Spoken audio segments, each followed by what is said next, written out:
This month at Right Life Kenya, we are focusing on men's mental health.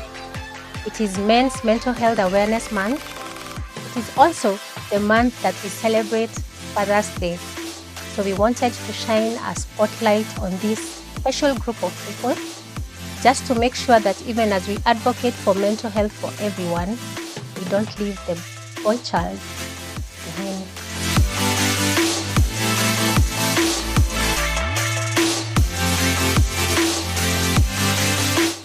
So I'm not going to do this alone. I'm here with a very special guest, a psychologist, someone who has been in this space for a while, someone who is very passionate about mental health. His name is Jared Omache. Karibu sana. Asante. And so maybe to begin, can you tell us a bit about how you got into this space Okay. of mental health, what it is you do, where you practice, so that our audience can get to know you a little better? Okay. Thank you so much, Melfrida, for having me here. My name is Jared Omache. I am a psychologist. I practice in one of the hospitals around. I also do private practice and I work with communities. This has become a lifestyle. And maybe how I got into this. When I was growing up, my first time coming in contact with somebody who had died of suicide was in class 3. We were in school and we heard people screaming. And, school in the village, people will rush. And nobody was controlling the traffic of people running towards that place.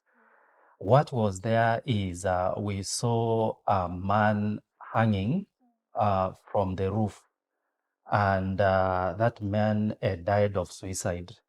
And then also in the same village, there is this young boy who threw himself to the river and died. And there is this lady who was heartbroken. In the village, you hear the stories, was heartbroken and got some medication, some concoction, drank and died also of suicide. Among other things, there was Amze. So that was in my very early years age. So when I was growing up, I realized that no, I want to be part of the solution. And the greatest motivation was also in my own family. I had people who struggled with depression, people who suffered. Some families, they suffered a lot. And lives were being destroyed. And then that silence in not addressing this, because I don't know, those days people had not known what this is. So people suffered. I saw people, families, lives getting lost on something that I so wanted to be part of the solution now. Yeah. And now I'm glad that me and many practitioners in the mental health field, we are making a difference a step at a time. Yeah, Yes. for sure. I've been to a burial where someone committed suicide, a man to be specific. And I remember when they were reading the eulogy, it's just brushed over. Like when we go to other burials and you heard someone was sick and all that, but when it's suicide, it's just People don't masked. want to talk about Yeah, because there's a lot of stigma surrounding that. But now talking of suicide and talking of men, can you paint for us the picture of men's mental health in Kenya today? Can you tell us what is happening? You're in the practice? Are men coming to seek therapy, or what goes on in that space? Men are coming in, but unlike women are more, men are less. And by the time a man is coming for therapy or for treatment, for mental health struggles, the emotional damage has already been done. So severe emotional damage. And you realize that we are not in a good state as a country, not only in Kenya, everywhere else, as men's mental health. Because all over, like in Africa, in the Western countries, this thing started long time ago. Yeah. The conversation started long time ago. But us here in Africa, many have grown up knowing that this thing is for weak people. Yeah. And now there has been a narrative that therapy is just as a luxury for the rich Yeah. and for the weak, Yeah. which is not the case. So the state of mental health in Kenya, it is not good. We are not doing well. Let's see from how we are parenting a boy child up to now. And that is why we are waking up to a generation of men who are struggling. Yeah, that's Men who are not making good partners, men who are not making good leaders, men who are not excelling in school, men who are losing lives in things that we could have prevented from the word go. So the state of mental health in Kenya concerning men, it is not good at all. Let me give you some statistics. In every year, we are losing more than 500,000, 525,000 men every year dying of suicide. And per week, that translates to 10,096 men who are dying of suicide. And every day, every single day, as you wake up till evening, 1,442 men lose their lives to suicide. And every hour, just single hour, from 9 to 10, 60 men lose their lives to suicide. And every 60 seconds, 1 to every 6 seconds, we are losing a man somewhere out of suicide. And remember, these statistics are only the ones reported. And not many are reported. Men are not reported. Because now in the village, when I grew up, I saw several people. Even now, even this past few weeks ago, I've had like two young men who have died of suicide, and it was so sad. And you cannot hear the numbers being reported anywhere. So these numbers could be more. These numbers could be more. And it's very, very saddening to hear that. It is very sad. It is very sad because mental health illnesses, you cannot talk of health if you're not talking about mental health. That's true. Even when you look at the definition of health, it is a complete state of physical, mental, and social well-being. So even if you concentrate on physical illnesses and you neglect the mental, psychological, and the social aspects, you are not achieving health. And that is why we are rallying behind, like, hey, the greatest population that is not being pushed so that we can achieve a good state of mental health in the country, and which will boost us having a good state of healthcare in general, it is in this population of men. Yeah. And that is why we are having a conversation like this one. For sure. Yes. And given that these are the men we expect to lead our families, and they're leaders in businesses and in our country. Yes. So it is very, very key that we see to it that men are getting the help they need. Yes. But I'm curious, where are we losing it? Because just recently, Mama Fua in my house was doing her work, and then my son cried. And she very quickly told him, Baba, wanaume hawaliangi. And even though I went to correct her, Yes. gently, of course, this is something that as a society we have embraced, that Yes. men are supposed to be strong, Mhm. men are not supposed to show weakness. Yes. So you'll see a man even lose someone they love, and they're not able to show emotion openly, whereas a woman will mourn even openly and publicly.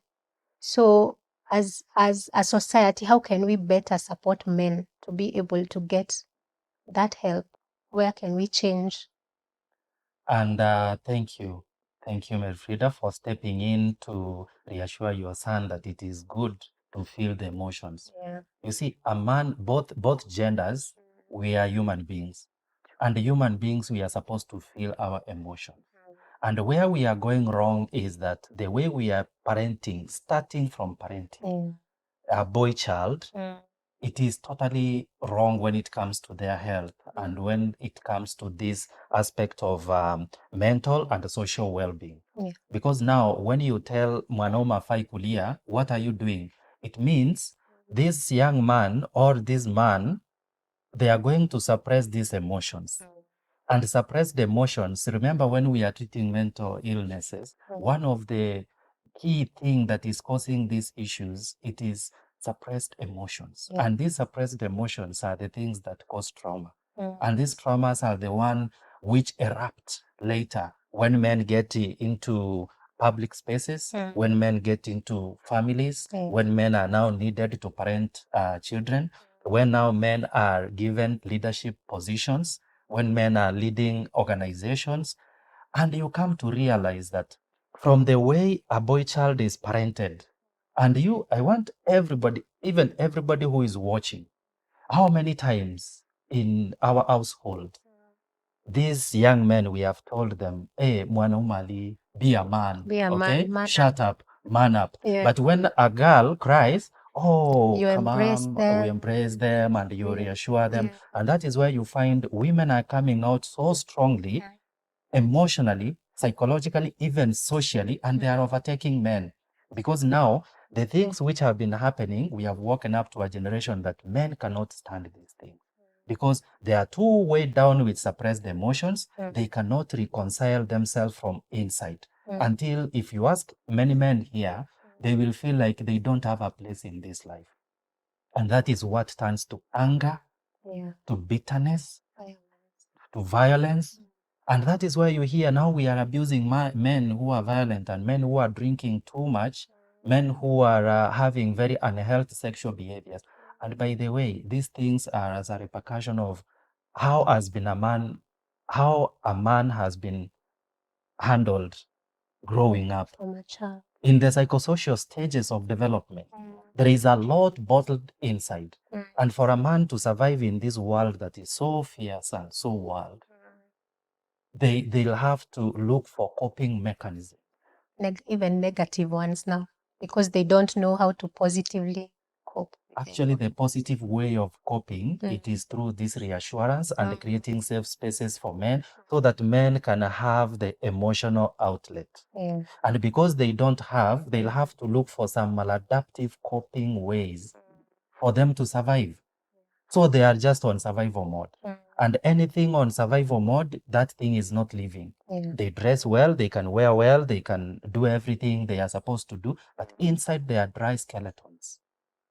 A man not reassured enough, a man who doesn't have an emotional outlet, it's a dangerous man, because this is pushing men to coil.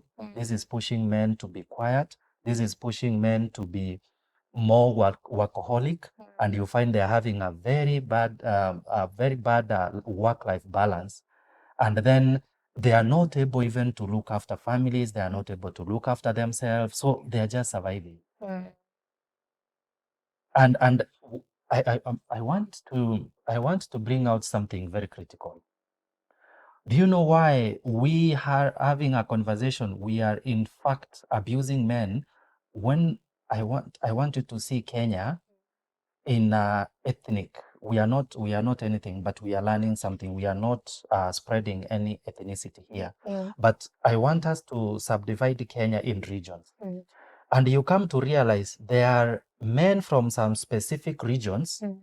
These men tend to be a bit harsh when they are dealing with people. These men, some of them tend to be workaholic. Some tend to be abusing substances and drugs and alcohol a lot. And some of them, they are not finding value even in families. That's true. Why? Go back and ask yourself, how did this community breed up their men?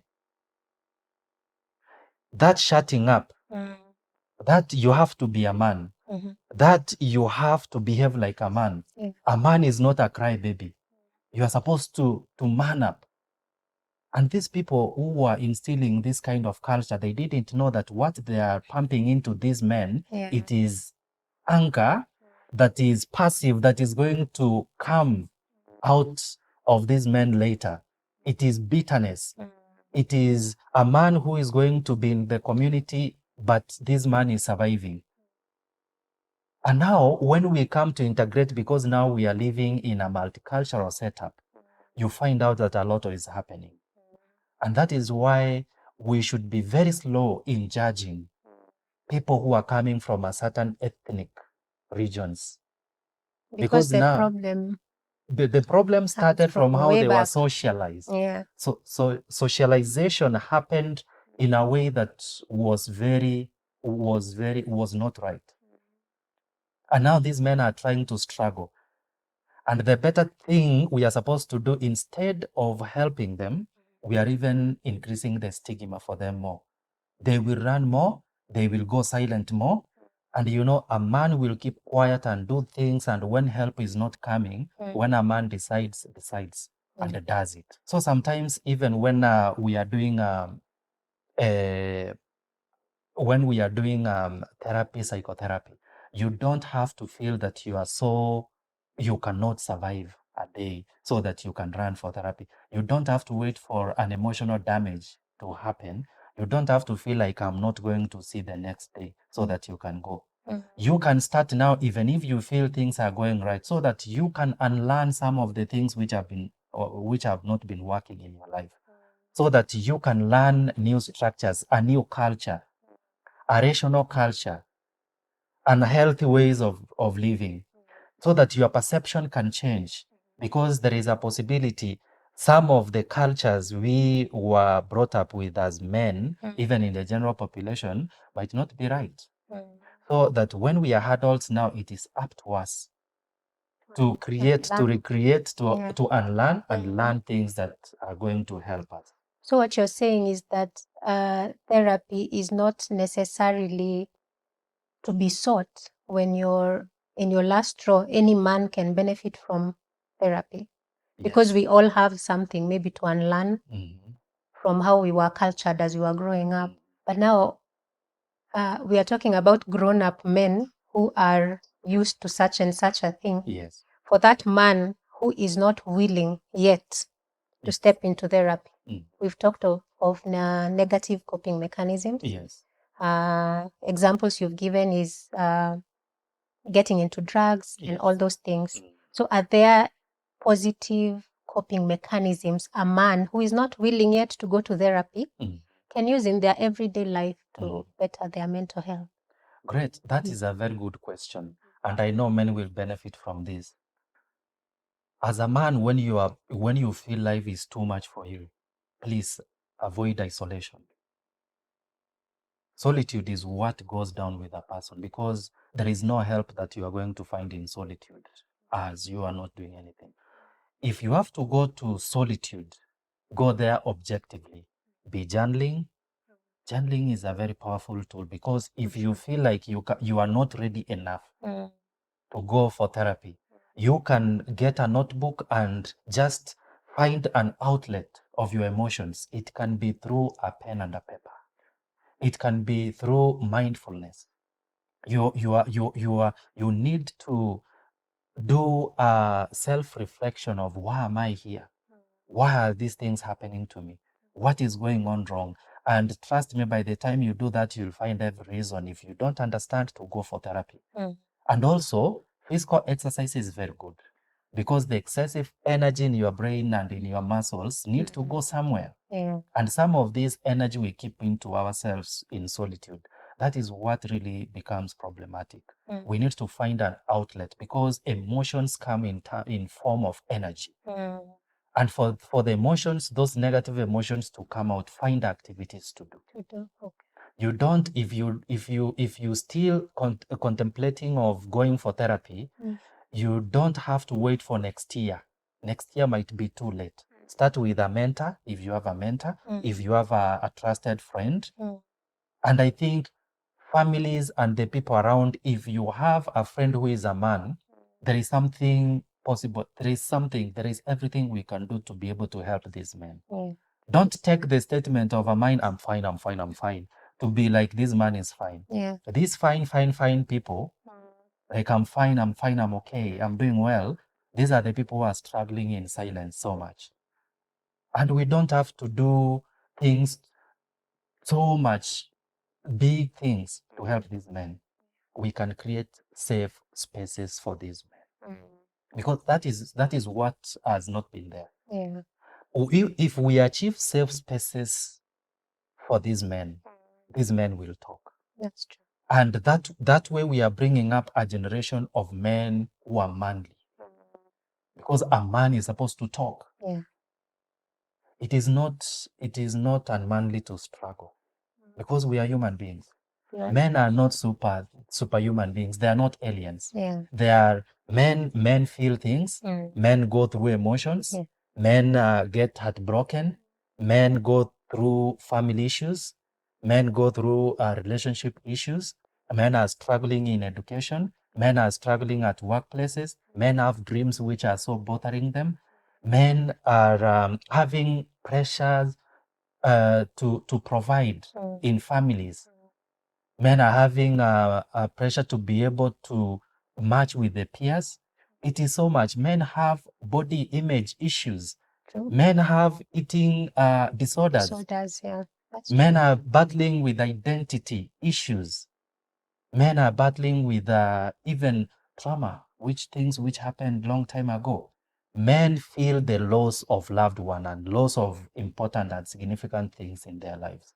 Men struggle with losing a voice as a man in a family, in a society, in a community. Men are suffering the heat of the political temperatures. Men are suffering. Men go through things. And what does that one tell you? A man also need to have a space, to have an emotional outlet. And let me shock you that 70% of men who get admitted in the hospitals, it is not really about diabetes, heart failure, and all that. Psychosomatic. That means that it's problems that are originating psychologically, emotionally. And now they have a physical manifestation. And until a man is not able to wake up from their beds, that is when people think, oh, our father, our brother, our cousin, he is critically ill. Which is something that would have been stopped. It could have been stopped long time ago. Yeah. But this man is going quiet in the house, coming home, I'm fine. How was your day? I'm fine. And then asks for food, goes to sleep. And you are not bothered. This man was not like this initially when we met. So what is this thing that is making this man lose the touch, lose the taste of the things they used to enjoy? Probably something has happened in between. And one of the coping mechanisms about men is they go quiet. Keep quiet. Ask family men here. If they come and the wife is wife ni mkali kwa nyumba and not giving them a space to even talk, a man will just keep quiet and look at you and ask you, umemaliza? Sawa. And when they are telling you sawa, they have taken everything you have said and they have kept it in a jar inside them. There is a day that man will go that way until that jar is full. And there is no way, there is nowhere they are going to take everything that is coming. At workplace, maybe that man has deadlines, has a performance they need to do. Nobody's listening to them. You have to perform. You are a man. Yeah. At workplaces, the parents are calling. You have to send us money. A man has a project which has stalled. A man feels. A man even we have insecurities. Yeah, that's true. If you are a man now, they spotted you talking with another man, they will be bothered the same way women get bothered. Who is this person? That's true. So those things, they are bottling up. And that is why you find a silent man is a dangerous man. And when a man goes silent, all of us, we are not safe. At home, we are not safe. The community is not safe. At workplace, it's not safe. The nation is not safe. The government is not safe. The world is not safe. Even the man himself. Even the man himself is not safe. So let's not push men to silence. Let's get men to feel like we have spaces we can talk. In trying to do this, and because we have our brothers around, our spouses, we have friends who are male. Yes. How then am I able to notice that a man in my space is not okay? You've said silence, which applies to many men. What other signs can we see that will lead us to know that this man is struggling mentally and maybe find out how we can step in? to help them? We have different types of men. And we have men who will hide their emotions depending on how bad things have been, how far they have been pushed aside. And we have men who will talk, and when they feel they are not listened to, they will now go into silence until you come to wake up one day, things are happening. He has beaten someone or he has done something not right. Yeah. And we have men who will try to pretend everything until that day they fall down. That is when you realize this man has been struggling. So as families and as a community, as the people around these men, we will be able to notice that this man is struggling. Number one, you will see something has changed with this man. And we are very quick to say, this man has changed. I want to pack my things and go home. Mwache, amebadilika sana. I'm not going to struggle with a man here. I have my own money. I can take care of myself. And you didn't run away when this man was laying his life down to take care of you. Now, because he's struggling, you want to go and save your life somewhere else. Even where you are going, you might not be safe. That's true. Even at work, that workplace, another version of a man will come, and then they are going to commit something that is going to wipe all of you out. You are not safe. Running away is not safety. Yeah. When you run away and you refuse to help a man who is struggling psychologically, emotionally, with mental health, what you are doing is you are putting fertilizer and you are contributing to the growth of mental health challenges in the general population. So you are a catalyst to make the mental health of men worse. You are not addressing, you see your safety. Yeah. You will be able to identify a man is struggling when they'll start doing things they never used to do. You will see this man was never a quiet man, but now they have gone quiet. It is not maturity. Let no one lie to you. When we are in our socials, there is no maturity in our socials. Yes, people are mature and all that, but there is that level we relate. We talk, we open up, we share jokes, we talk. You'll be able to see this man nowadays. He has gone silent. What is happening? Even if he is okay. And the other day I listened to a conversation on radio where men were, one of the leading radio station was asking men, will you be comfortable to open up to tell your fiancé or your spouse about what you are going through? And one man called and screamed, hell no! Because of why? We have been so judgmental of these men for a long time. And they don't want to look to be labeled weak. They better die with their They problems. better die with their problems out there. And that is why you see a man all of a sudden they are writing their wills and then calling people and you're wondering, what are you doing? What is it? And then, no, fine. You know, these things are normal. You know, anything can happen. That is the talk. You know, anything can happen. You know, this life is very short. That is a man who is very suicidal. Yeah. There is no day a man who has been given an emotional outlet, who feels like there is more to fight in life, will start talking about things relating to death all of a sudden. And then you will see this man becoming more workaholic. The social life you are having, if it is a family going out and watching movies in the house, playing in the bedroom and doing all these things, they have reduced. And this man is coming with excuses. I am tired. And of course, you can be able to see this man is even in the office up to this late hour. And they will lie. Men can be very smart liars, not in a bad way, but to cope. They'll tell you, I have more responsibilities at workplace. Wow. Okay. Workplace. And they'll become more workaholic. And then you will see some abusing drugs, substances.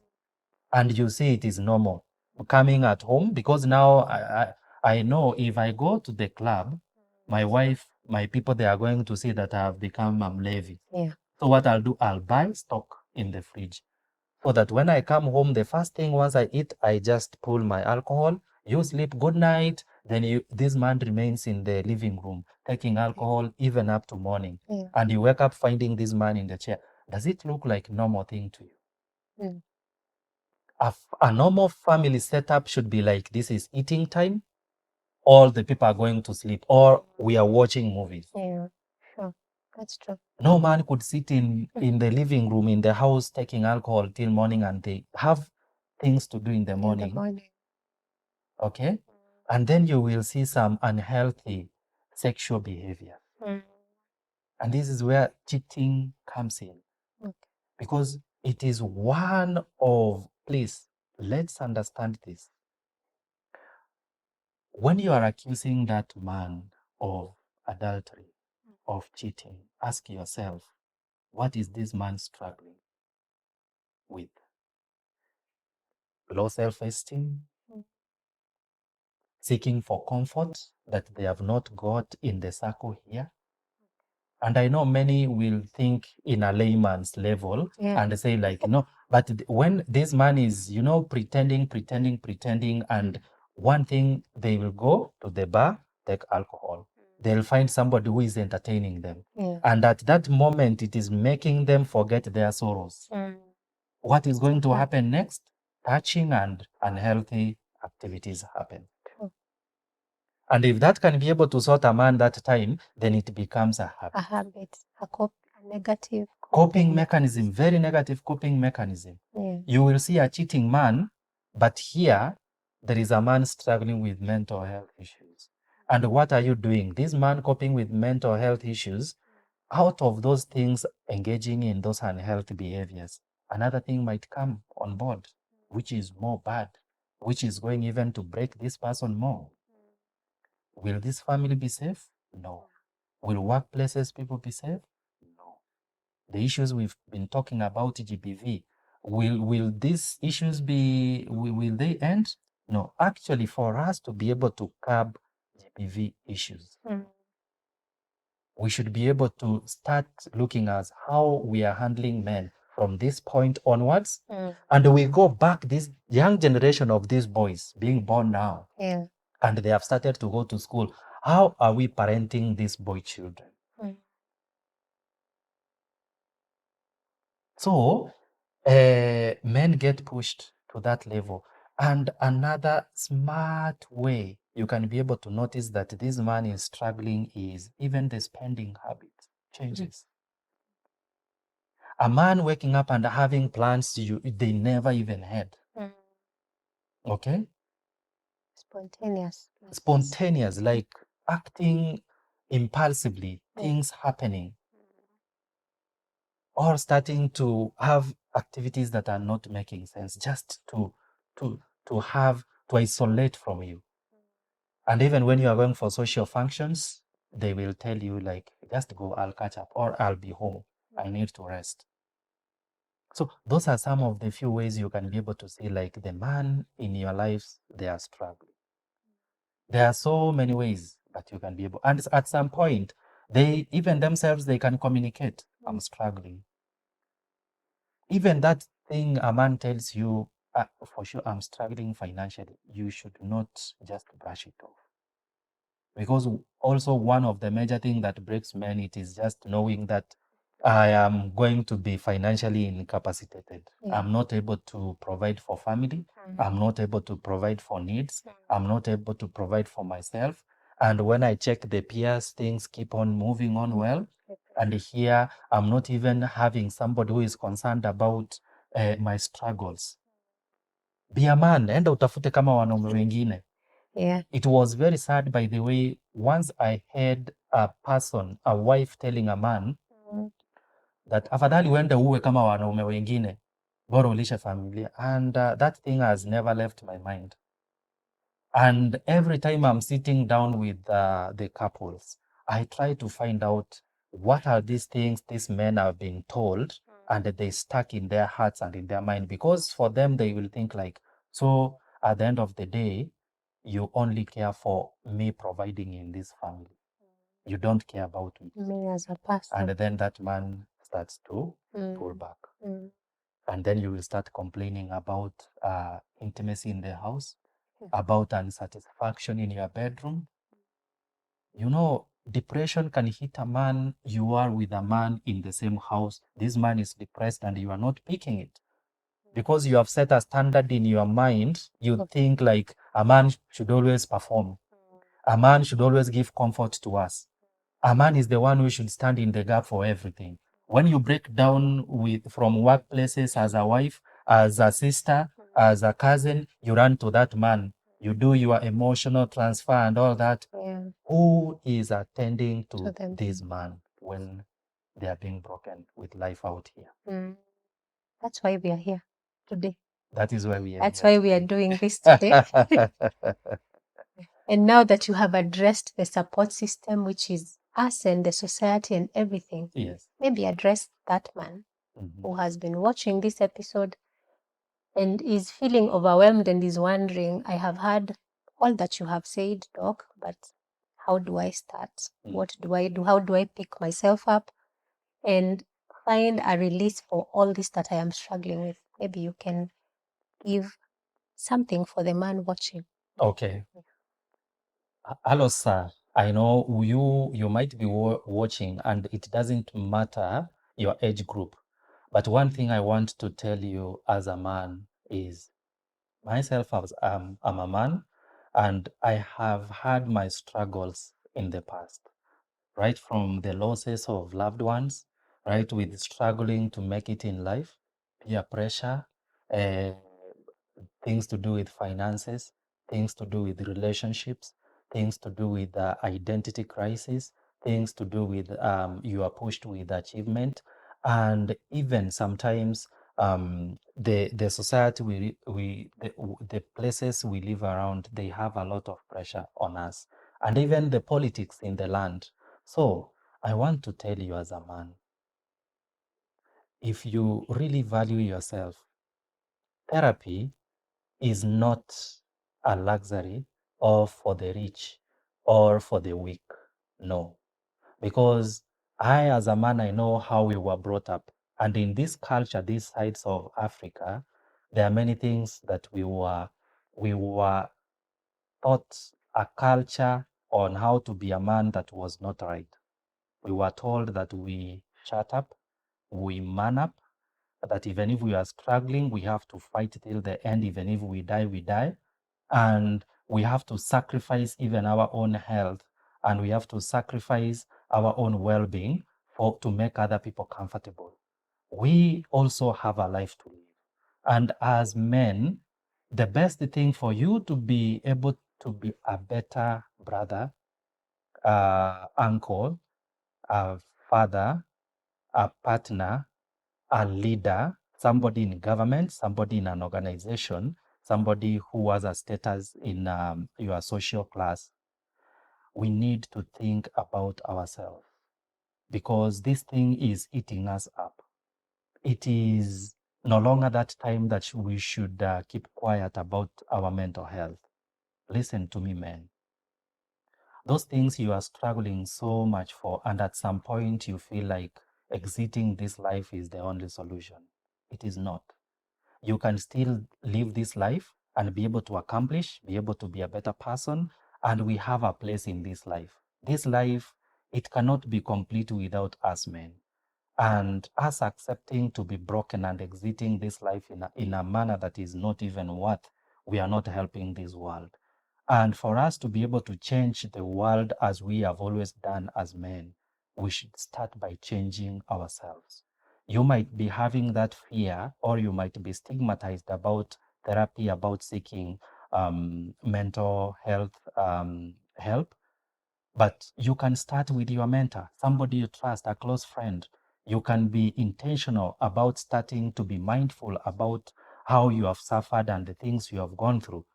And even if you think like the people around you, it is not a safe space for you to be able to talk and air out and have an emotional vent, we are here. You can reach out here, you can comment, you can reach out to me across the social media, and we can be able to support each other as men. And if you are a man who is watching and you are capable of holding the hands of one, two, and maybe you know a man who is struggling, take them to a cup of tea and let them understand that they don't have to die alone. It is not unmanly to struggle. Actually, it is manly to speak up.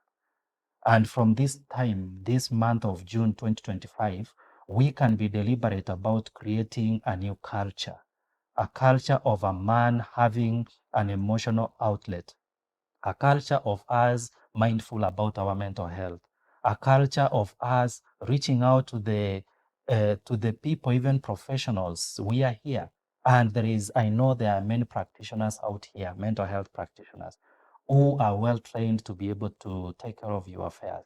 Because some of the things that are grounding us down, there are things which can be worked out. Men, please, we will not have a safe world, spaces, families, relationships, if we don't wake up and deal with our mental health issues. This aspect, it is inevitable. We have to look at it. I have nothing to add to that beautiful call out to men. Yes. I have something to say to everyone who is supporting a man. Just as he has said, let's give men the space they need to express themselves. Every time you listen to a man, every time you offer that soft landing, you're building up a new generation that will understand that even these people we look at as our pillars of strength, sometimes they break and sometimes they need us to lift them up. So I pray that Kenya will be a society that keeps upholding their men and not beating them down. We are trying to have a generation of men that speak up so that we don't lose the many, many numbers that he shared. Every man deserves to live a life that is fully explored in all ways, even emotionally and mentally. So thank you, Jared, for your time. You're welcome. Thank you for your insights. Thank you for sacrificing on this very cold day to be Yes. here to speak to all of us. Yes. And to our audience, thank you for staying with us this far. Special shout out to Calah Studios for producing this episode for us. We really appreciate the time that you take to ensure that we are giving our audience quality things. Thank you, everyone. See you next time.